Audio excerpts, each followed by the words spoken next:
Black magic 100% உண்மை. ஒருத்தரை செயலுக்கு செய்ய முடியுமானா செயலுக்கு செய்ய முடியும், செயல்பட வைக்க முடியுமானா செயல்பட வைக்க முடியும். ரெண்டுமே சாத்தியம். ஒவ்வொரு உறுப்பா செயலிழந்து செய்ய முடியுமா மாந்திரிகத்துல, அமானுஷத்துல? கெட்ட சக்தி நல்ல சக்தி ரெண்டு சக்தியுமே இந்த பிரபஞ்சத்தில் உண்டுமா. மாந்திரிகத்தின் மூலமா ஒரு சில விஷயத்தை செயல்படுத்த முடியும், நிச்சயமா முடியும். அதெல்லாம் இல்லைன்னா சொல்ல முடியாது. நிலை குலைந்து வைக்க முடியும், அவரோட வளர்ச்சிக்கான விஷயத்தையும் உருவாக்க முடியும். ரெண்டுத்துக்குமே அவங்களுக்கு ஜாதக அமைப்பு இருக்கணும்.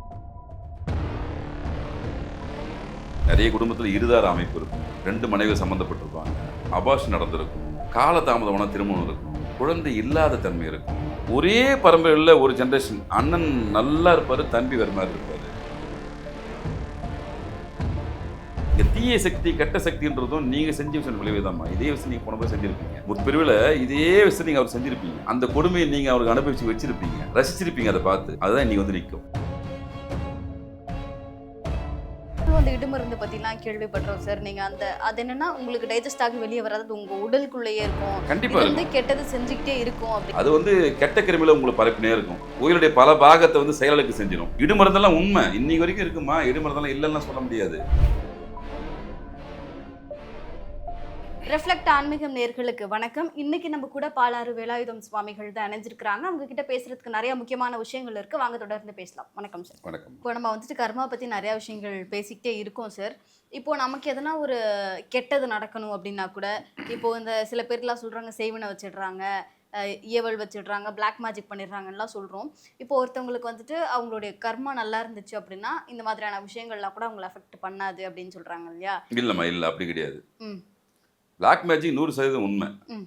ஆனால் எல்லாருக்கும் பண்ண முடியாது. ஓகே, எல்லாருக்கும் அது ஒத்து வராது. அப்படி பார்த்தா எனக்கு ஒரு அரசியல் தலைவர் பிடிக்கல, நான் போய் அவருக்கு செய்வனை வச்சுட்டு அவர் சேர்ந்துருவாரா? அப்படியெல்லாம் கிடையாது. இங்கே எல்லா விஷயம் உண்மைதான். ஆனால் யாருக்கு செயல்படணும் விதி இருக்கு. அவளுக்கு நல்ல கர்மடி வச்சுக்கும்போது ஒன்றும் பண்ண முடியாது. ஒருத்த குலதெய்வத்தை வந்து விடாமல் கெட்டியமாக பிடிச்சி ஏங்கினே வரான் அப்படின்னும் போது அவனுக்கு பெரும்பான்மை தீய சக்தி வேலை செய்யாது. இங்கே தீய சக்தி கெட்ட சக்தின்றதும் நீங்கள் செஞ்ச விஷயம் விளைவுதாம்மா. இதே விஷயம் நீங்கள் போன முறை செஞ்சுருப்பீங்க. ஒரு பிரிவில் இதே விஷயம் நீங்கள் அவர் செஞ்சுருப்பீங்க. அந்த கொடுமையை நீங்கள் அவருக்கு அனுபவிச்சு வச்சுருப்பீங்க, ரசிச்சிருப்பீங்க. அதை பார்த்து அதுதான் இன்றைக்கி வந்து நிற்கும். எங்கள் குருமார் நிறைய பேர் நாங்கள் வந்து யாராவது பார்த்து பரிதாபப்படும் போது, பரிதாபப்படாங்க இன்னே தெய்வமே மாற்ற முடியுமானாலும் கேட்பாங்க. உன்னால் மாற்ற முடியுமா? அப்புறம் உச்சி கொட்டுற அப்படின்னா, உன்னால் முடிஞ்சால் உதவி செய், இல்லை ஒதுங்கி வந்துடு. முடிஞ்சால் உதவி செய். ஐயோ தெய்வமே அப்படி பண்ணிட்டேன்னு சொல்லாத. அவன் போன பிறகு நான் தப்பு பண்ணியிருப்பேன், அந்த பிறகு அனுபவிச்சுன்னுறான். ரெண்டு வாழ்க்கையுமே இருக்குது இல்லை. நம்ம கோயிலில் போய் பிச்சை போகிறோன்னு பிச்சை நிற்கிறோமா, உள்ளே போகிறோன்னு பிச்சைக்கே தான் உள்ளே போகிறான். நம்ம நிறைய படத்தில் பார்த்துருப்போம். ரெண்டு பேரும் பிச்சை தானே. இறைவங்கிட்ட பிச்சைக்கா நீங்கள் எடுக்கிறீங்க, உங்கள்கிட்ட பிச்சை எடுத்து நிற்கிறான். அவன் தலையெழுத்து இது, நம்ம தலையெழுத்து இது. ஏன் அவனும் மனுஷன் இவனும் மனுஷன் தானே. இதை நம்ம திரும்ப கர்மான்னு சொல்கிறோம். நீங்கள் செய்த விஷயம்தான். இந்த பிறவியில் நீங்கள் நினைவு தெரிஞ்சு நல்ல விஷயம் பண்ணிட்டு பண்ணீங்கன்னா அடுத்து பிறப்பாக இருக்கும். அந்த யுகத்தில் அந்த பிறவியில் யார் ஒரு மேன்மேனில் இருக்கானோ அந்த குடும்பத்தில் இப்போ பறக்க போகிறீங்க. நல்ல ராஜபோக வாழ்க்கையை ஆரம்பத்துலேருந்தே வாழ போகிறீங்க. அது ஒரு அடித்தளமாக நீங்கள் இந்த பிறவியை பயன்படுத்திக்கணும். அடுத்த பிறவி இல்லையே விட வச்சுக்கங்கம்மா. இந்த பிறகு நல்ல விஷயம் செய்யறதுக்குள்ளனா கஷ்டம். இப்படி செய்து இப்படி செஞ்சுட்டு போங்க. கெடுதலே பண்ணாமல் நான் சும்மா இருந்துடும் போதும். கெடுதல் பண்ணாமல் சும்மா இருந்தீங்கன்னா போதும். நல்லது பண்ண நான் சொல்லவே மாட்டேன். நீ எதுவுமே பண்ணாத, அமைதியாக இருந்துரு. உன்னால் முடிஞ்சா பண்ணு, பண்ணலையே ஒதுக்கோ. அதுதான் உண்மையான விஷயம். சும்மா ஏதோ சொல்லுவாங்களா அந்த மாதிரிலாம் ஜாதகத்தை குறை சொல்கிறது, தெய்வத்தை நிந்தனை பண்ணுறதுலாம் இங்கே இருக்கக்கூடாது. தெய்வ நிந்தனை கண்டிப்பாக இருக்கக்கூடாது. இறை சக்தி முக்கியமான சக்தி. நீங்கள் அதோட ஒன்றி போட்டிங்கன்னா தப்பிக்கலாம். திரும்ப திரும்ப சொல்கிறது தான். நீங்கள் முழுசாக எந்த கர்மாவையும் யாருமே விலக்கி வைக்கிறதுக்கு யாருக்குமே அதிகாரம் கிடையாது. குறைக்கிறதுக்கு நிறைய வாய்ப்புகளை சித்தர்கள் உருவாக்கி வச்சுட்டு போயிருக்கிறான். இப்படி போகும்போது மெட்ரோ ஒர்க் நடக்குதுமா, ஒரு போர்டு வச்சுருப்பான், ரைட்டில் போ லெஃப்ட்டில் போன்னு சொல்லி வச்சுருப்பாம்மா. நான் அதை மீறி சந்தில் தான் போவேன்னா நீங்கள் போய் முட்டு சந்தில் மாட்டிக்குவீங்க, ஒன்றுமே பண்ண முடியாது. அந்த வழியில் ஒரு ஆணி இருந்துச்சு பஞ்சர் ஆயிடுச்சு, என்ன பண்ணுவீங்க? யாரை திட்டுவீங்க? அவன் தப்பா நம்ம தப்பா? போகக்கூடாதுன்னு ஏற மட்டும் போட வச்சு போட்டுக்கிறான். ஆனால் நம்ம என்ன தெரியுமா, அந்த மூலையில் ஒரு சின்ன சந்து இருக்கும், ஒன்று தெரியாது, நம்ம போயிடலாம் சொல்லிட்டு போவோம். அந்த மூளை வேலை செய்யுமா செய்யாதா? அது பேர் தான் கர்மா. அங்கே போய் மாட்டினே வந்து ஒரு பிரச்சனை ஆச்சுன்னா, என்னடா நம்ம நேரம் காலமே சரியில்லை, நீ எவன் முடிச்சு வச்சு சொல்லிட்டு நம்மளை திட்டுன்னு வருவோம். இதெல்லாம் பேக்கிங் நடக்கும். உங்களுக்கு முதல்ல இறைவன் கை காமிச்சிட்டான், அங்கே ஒர்க் நடக்குது, இந்த பக்கம் போகாத. இப்படி போனால் என்ன எடுப்பது? 5 நிமிஷம் எக்ஸ்ட்ரா ஆகிடுமா நேரம் உங்களுக்கு? அதிகபட்சம் அவ்வளோதானே. அப்போ அந்த விதனாவாதம் அப்படின்னு சொல்லி தான் சொல்லுவாங்கல்ல, வாதம் பண்ணலாம்பா, விதனாவாதம் பண்ண சொல்லுவாங்க எப்பவுமே. அதுதான் பெரியவங்க சொன்னாங்க, பாத்திரம் மருந்து பிச்சையிடு, ஆற்றுல போட்டாலும் அளந்து போடணும். யாருக்கு எதை கொடுக்கணும் அதான் கொடுக்கணும். அவனுக்கு பிடிக்காதவங்ககிட்ட போய் 100 விஷயத்த நீங்கள் இதை பற்றி பேசியிருந்தாலும் அந்த காலை வந்து கொஞ்சம் விட்டு போயிடுவான். அப்போ உங்கள் எனர்ஜி டோட்டலாக வேஸ்ட்டு. ஆனால் யாருக்கு எதை கொடுக்கணுமோ அதை கொடுக்கணும்னு சொல்லிடுறோம். அதே மாதிரி தான் இதுவும். இந்த தன்மையை நீங்கள் இந்த இயல்பான வாழ்க்கையோட இறைத்தன்மையோட வாழ்ந்துட்டீங்கன்னா தப்பிச்சலாம் மேக்ஸிமம்.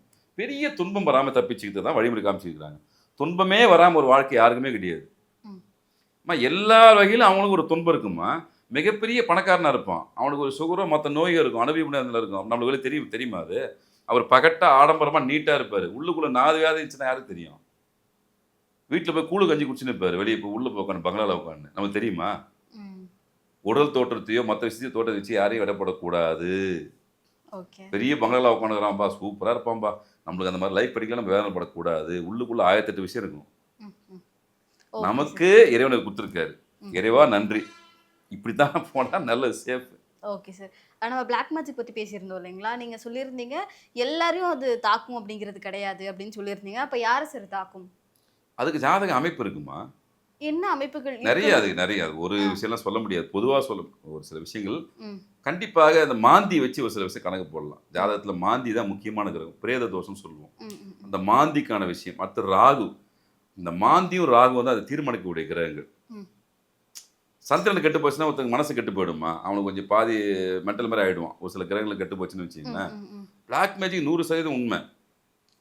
ஒருத்தரை செயலுக்கு செய்ய முடியுமானா செயலுக்கு செய்ய முடியும், செயல்பட வைக்க முடியுமானா செயல்பட வைக்க முடியும், ரெண்டுமே சாத்தியம்.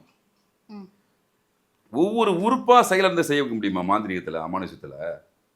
கை மட்டும் வராமல் பண்ணலாம், அதெல்லாம் இருக்கு. வேதங்கள் உருவாக்கி வச்சிருக்கு. அதர்வண வேதம் இருக்குல்ல, 4 வேதங்கள் அதர்வண வேதம் தான் சுப்ரீர் வேதமா, அது இருக்க இல்லைன்னு சொல்ல முடியாது. இதையும் இறைவன் தான் படிச்சு வச்சுக்கிறான். இதை யாரும் தனியாக 3ஆம் மனுஷன் வந்து படிச்சு வைக்கல. பட் அது தேவைகளுக்கு அந்த காலத்தில் பயன்படுத்தினாங்க. ஒரு சில அசுர சக்தி அழிக்கிறதுக்காக ஒரு சில மந்திர பிரயோகங்கள் பண்ணி அந்த அசுர சக்தி அழிச்சாங்க. இங்கே தெய்வ சக்தி மாதிரி அசுர சக்திக்கு வேல்யூ உண்டு. ப்ளஸ் மைனஸ் 2 சேர்ந்தா உலகம், ரெண்டுக்குமே ஈக்குவல் பவர் உண்டு. ஒவ்வொரு காலத்துலையும் ஒரு விஷயம் கை மேலோங்கும். இப்படி திடீர்னு அரசியலில் பார்க்கலையா? இப்போ 2 பேரும் ஆளுமையாக இருந்த கட்சிகளை நிலை கொண்டு போய் ஒரு கட்சி உட்காந்து இல்லையா? யாரும் நினச்சி பார்த்தாங்களா? இதே மாதிரி தான் ஒவ்வொரு காலகட்டத்திலையும் ஒரு விஷயம் நடக்கும். அது எதிர்வினையாக ஒரு சக்தி உருவாக்கி அனுப்புவாங்க மந்திர பிரயோகங்கள் மூலிமா. அதுக்காக அந்த காலத்தில் உருவாக்கப்பட்டது ஒரு மன்னர் அழிக்கிறதுக்காகவும், போர் தொடுக்க வரான்னா அவனை செயலுக்குப்படுறதுக்காக தான் அந்த மந்திர பிரயோகம் நடந்துச்சு. இன்றைக்கி சராசரி மக்கள் வரைக்கும் அந்த வித்தை வந்துடுச்சு. அதான் உண்மை. அந்த காலத்தில் ஜாதகம் யாருக்கு பார்த்துருந்தாங்க? நாட்டு மன்னருக்கு தான் ஜோசியம் பார்ப்பாங்க, நாட்டு மக்களுக்கு பார்க்க மாட்டாங்க. மன்னர் நல்லா இருந்தால் அந்த நாடு நல்லா இருக்கும். அப்போ அந்த மன்னனுக்கான ஆயுள் எவ்வளோ, அடுத்த வாரிசு அவருக்கு இருக்கா இல்லையா, இந்த நாட்டை முழுசாக நிர்வகிக்கிறதுக்கான வாய்ப்புகள் அந்த அமைப்பு அவருக்கு இருக்கா இல்லையா, அப்போ இந்த அமைப்பு இல்லைன்னா வேற ஒருத்தரை போடணும். இதுக்காக தான் இந்த ஜாதகம், ஜோசியம், மாந்திரிகம் இது எல்லாமே அந்த காலத்தில் மன்னர்களுக்காக பயன்படுத்தப்பட்ட விஷயம் தான் ஒவ்வொன்றும். அது முடிவுகள் உருவாக்கி வச்சாங்க. அதனால கொஞ்சம் கொஞ்சமாக பெல்கி பெருகி நீங்கள் தனிநபர் வரைக்கும் வந்துடுச்சு. மாந்திரிகம் அதே மாதிரி தான், அது அவங்களுக்காக உருவாக்கப்பட்டது. இப்போ கெட்ட சக்தி நல்ல சக்தி 2 சக்தியுமே இந்த பிரபஞ்சத்தில் உண்டுமா. மாந்திரிகத்தின் மூலயமா ஒரு சில விஷயம் செயல்படுத்த முடியும், நிச்சயமாக முடியும். அதெல்லாம் இல்லைலாம் சொல்ல முடியாது. நிலைகுலந்து வைக்க முடியும், அவருடைய வளர்ச்சிக்கான விஷயத்தையும் உருவாக்க முடியும். 2த்துக்குமே அவங்களுக்கு ஜாதக அமைப்பு இருக்கணும். 2த்துக்குமே இதுதான் உண்மையான விஷயம். என்னென்னா 2 விஷயத்துக்குமே உங்களுக்கு அந்த அமைப்பு இருந்தால் தான் செயல்படுத்த முடியும். எனக்கு கெட்ட நேரம், என்னுடைய கிரகங்கள் வலிமை இழக்கும் போது தான் எனக்கு எதிர்வினை ஆற்றனுடைய விஷயங்கள் வந்து செயல்பாட்டுக்கு வரும். ஆனால் பேசிக்காக எனக்கு வந்து அந்த அமைப்பு ஏதாவது தாக்கத்துக்கு அந்த அமைப்பு இருக்கா, நான் அதில் பாதிக்கப்படுறதுக்கு அமைப்பு இருக்கா, தெரிந்து கொள்ள முடியுமான்னா முடியும். அதுக்கான இப்போ எங்ககிட்ட டிவைஸே ஒன்று இருக்குது, அதை கண்டுபிடித்த ஒரு டிவைஸே வச்சுருக்கோம். பிளாக் மேஜிக் கண்டுபிடிச்சா டிவைஸ் இருக்குது. டெக்னாலஜிலாம் ரொம்ப வந்துடுச்சு. இருக்கு அது டிவைஸ் இருக்கு. இன்னொன்று கண்டிப்பாக லைவ்ல எடுத்து வர பார்ப்போம், லைவ்லேயே போட்டு பார்ப்போம், சொல்ல ஒரு பேச்சு. ஆனால் ஜாதகம் மூலியமாக கண்டுபிடிக்க முடியும்னா முடியும். இந்த அமைப்பு பார்த்தோன்னே சொல்லிடலாம், இது வந்து பிளாக் மேஜிக் செய்வனி பாதினால பாதிக்கப்பட்ட குடும்பம், ஏற்கனவே பாதிச்சிருக்கு அந்த குடும்பத்தை. மாந்தி சிம்டம்ஸ் இல்லைம்மா, மாந்தி இருந்தாவே அது காமிச்சு பிரேத தோஷமாக காமிச்சிடும். நிறைய குடும்பத்தில் இருதார அமைப்பு இருக்கும், 2 மனைவி சம்மந்தப்பட்டிருப்பாங்க, அபார்ஷன் நடந்திருக்கும், காலதாமதமான திருமணம் இருக்கும், குழந்தை இல்லாத தன்மை இருக்கும். எப்படி சொல்கிறதுனா வறுமையான சூழ்நிலையே அந்த பரம்பரையிலே ஃபுல்லாக அனுபவிப்பாங்க. ஒரே பரம்பரையில் ஒரு ஜென்ரேஷன் அண்ணன் நல்லா இருப்பார், தம்பி வேறு மாதிரி இருப்பார். இதெல்லாமே அந்த முற்போடைய இந்த மாந்தி இந்த பிளாக் மேஜிக் சம்மந்தப்பட்ட விஷயங்களில் அந்த குடும்பத்தை நம்ம அளவீடு பண்ணிடலாம். ஓகே, எல்லாருக்கும் நிம்மதி இருக்காது. ஓகே, இது நீங்க வந்து குடும்பமாவே அஃபெக்ட் ஆயிருந்துச்சுனா எப்படி இருக்கும்? நிச்சயமாக அவங்க ஜாதகத்தை பார்த்து சொல்லலாம். ஐயா உங்க பரம்பரையில் இந்த பாதிப்பு இருக்கு இல்லை உங்களுக்கு இருக்கு, ம். உங்க உடம்புல வந்து மருந்து வச்சிருக்காங்க, உங்க உடலை வந்து ஒரு சில இடுமருந்துன்னு சொல்லுவாங்க, அதெல்லாம் உண்டு. இன்னைக்கு அந்த மூலிகை தான் அது. ம். ஒரு சில மூலிகை செயல்பட வைக்கும், ஒரு சில மூலிகை சார் செயல்படாது. இப்போ இயல்பு. நாங்களும் அந்த இடுமருந்து பத்திலாம் கேள்விப்பட்டோம் சார். நீங்க அது என்னன்னா உங்களுக்கு டைஜஸ்ட் ஆகி வெளிய வராது. உங்க உடலுக்குள்ளேயே இருக்கும். கண்டிப்பா இது வந்து இருக்கும். கெட்டது செஞ்சுக்கிட்டே இருக்கும் அப்படின்னு. கெட்டது இல்லம்மா, அது வந்து ஆ. சிம்டம்ஸ்ன்னா நம்ம வயித்துக்குள்ள போய் ஒரு பொருள் தங்கிச்சுருந்தா, நீண்ட நாள் தங்கிச்சுருந்தாவே என்ன வைரஸா, கிருமியா மாறிடும். ம், ம், ம். அறிவியல், ஆன்மீகம் 2 ஒண்ணுறது சுதாரணம் ம். தான்மா. ஒரு சில பொருள் உள்ள போனா தங்கிடும்னா தங்கத்துக்கு தான் அனுப்புறாங்க. அது வந்து கெட்ட கிருமியில உங்கள பரப்பினே இருக்கும். ம். உயிருடைய பல பாகத்த வந்து செயலிழக்க செஞ்சிரும். இடுமருந்தெல்லாம் உண்மை. இன்னைக்கு வரைக்கும் இருக்குமா. இடுமருந்தெல்லாம் இல்லன்னுலாம் சொல்ல முடியாது. ம். இங்க நீங்க சொல்லக்கூடிய அனைத்து விஷயங்களுமே இங்க உண்மை. ஆனா, அதுக்கான எடுக்கறதுக்கான சோர்ஸ் இருக்கானா இருக்கு. சித்தர்கள் 2த்தையுமே குத்த வச்சுக்கிறாம்மா. சித்தர்கள் குத்தது காரணம் வந்து அன்றைய அரக்கர்கள் அழிக்கிறதுக்கும், கெட்ட சக்தி அழிக்கிறதுக்கு தான் அந்த மந்திர பிரயோகம் பண்ணாங்க. ம். ஊர்ல அப்ப குறிப்பிட்டு ஒரு 100 பேர், 500 பேர் தான் வாழ்ந்துருப்பாம்மா. அங்க ஒரு அசுர சக்தி வந்துரும். அழிக்கிறதுக்குன்னே வந்துரும். அப்ப அந்த அசுர சக்தி அழிக்கிறதுக்கு இந்த மந்திரத்தை பிரயோகம் பண்ணு அப்படின்னு ஒரு சக்கரங்களும், ஒரு சில மந்திரங்களும் குடுத்துருக்காங்க. ம். பட் இப்ப மக்கள் என்ன பண்ணாங்க, அத தனிநபர் தாக்குதலுக்கு பயன்படுத்த ஆரம்பிச்சுட்டாங்க. எனக்கு ஒருத்தர பிடிக்கலையா, உடனே யார்ட்டயா போ வேண்டியது. ஏதாவது சோ அண்ட் சோ பண்ண வேண்டியது. ம். ஆனா அந்த கர்மா விடாது. அது வேற விஷயம். நீங்க என்னதான் ஒருத்தர் பண்ணிட்டு அப்படி பண்ணாலும் கூட, ம். அந்த கர்மா உங்கள வச்சு செய்யும் ஒரு நாள். ம். நாங்க அந்த மாரி நெறைய குடும்பத்த பார்த்துருக்கோம். ஓகே. லைவ்ல இப்போ அது இவங்கள கரண்ட்ல எவ்வளவு பார்த்துருக்கோம். பாதிச்சுதோ அதை விட இவங்கள அதிகமா அது பாதிச்சிரும். ம். வேற மாரி கொண்டு போயிடும். ம். இது நல்ல விஷயத்துக்கான மாந்திரீகத்தை பயன்படுத்திங்கன்னா, உச்சாணிக்கு போலாம்னா போலாம். ஒருத்தர் நல்ல உயர்வான நிலைக்கு கொண்டு வரலன்னா, அவனுக்கு அந்த அமைப்பு சேர்ந்து சப்போர்ட் பண்ற விஷயம் தானே.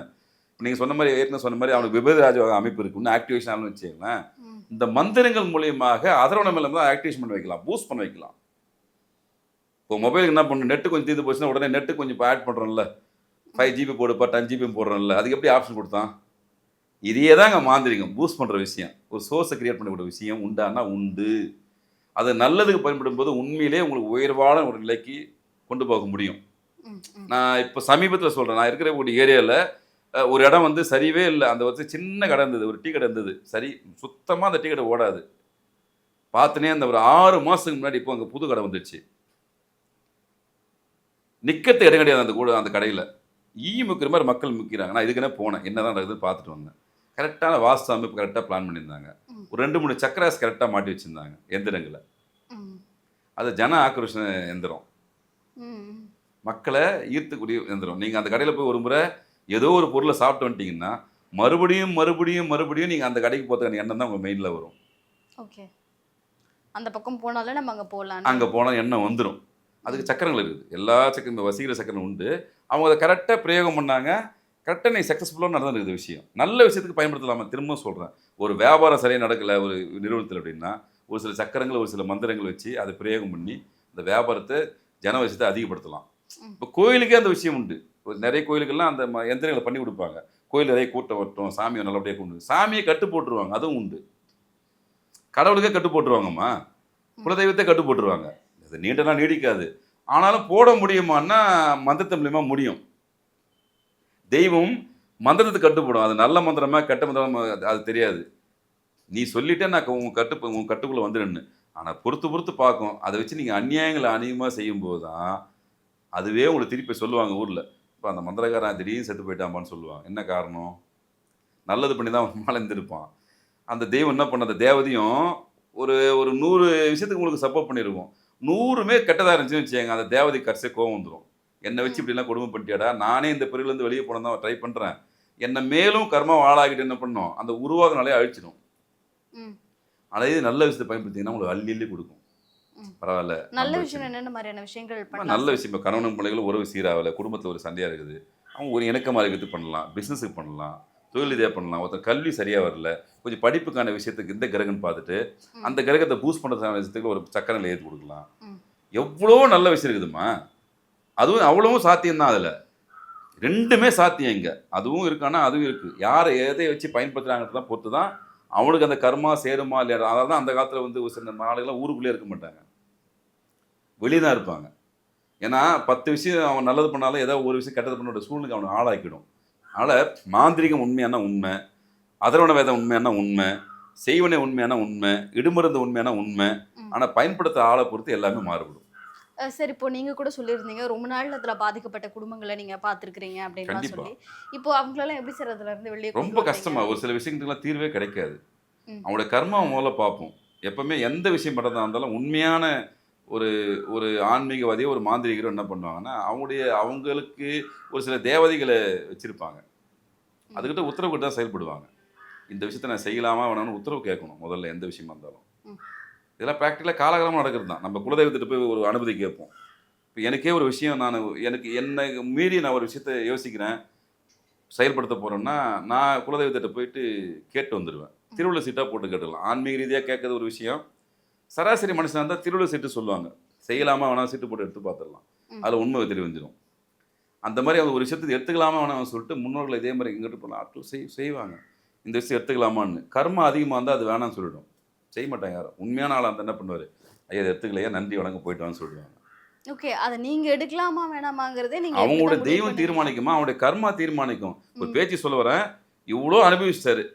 இனிமே நல்லா இருக்கணும்னு சொல்லிட்டு அவன் பண்ண கர்மா நல்ல கர்மா இருந்துச்சுன்னா, அவனுக்கு ஏதோ ஒரு இடத்துல ஒரு லிங்க் குடுத்துரும். அந்த தீர்வுக்கான வழிய குடுத்துரும். ஒவ்வொருத்தருக்கும் 100 இடத்துக்கு போனாலும் தீர்வு கிடைக்காது. ம்.